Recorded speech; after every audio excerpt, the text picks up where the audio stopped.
How do you know when someone's good for you? I think one of the things we spend a good portion of our life doing is trying to make certain information about ourselves smaller, how we want to be seen, and perhaps most importantly, who we're afraid we are. We try to stand so convincingly in who we want to be that nobody questions it. And when we have moments where we don't feel it, where we're uncertain, insecure, we try to hide those moments too.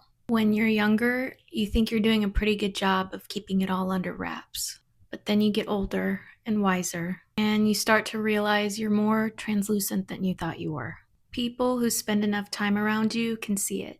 They can see the parts of yourself you're proud of, and they can see the parts of you you're afraid other people will notice. So I think one of the clearest ways to know if someone's good for your life, what do they do with what they learn about you?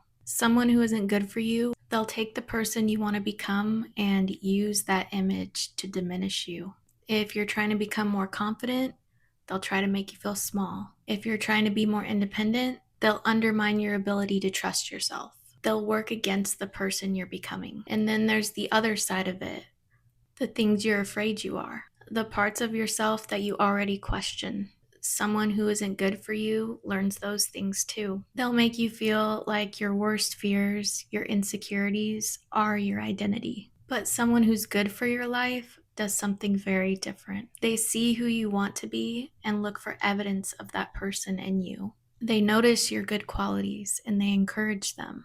They reflect them back to you because they understand that you become more fully yourself when the better parts of you are given room to exist. And when it comes to the things you're afraid of, yeah, they see those things too.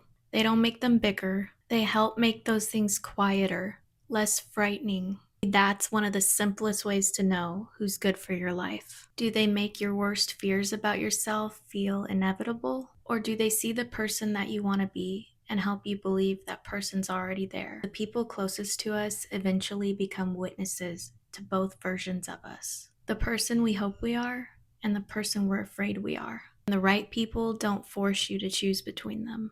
They help you become more of the first while making peace with the second.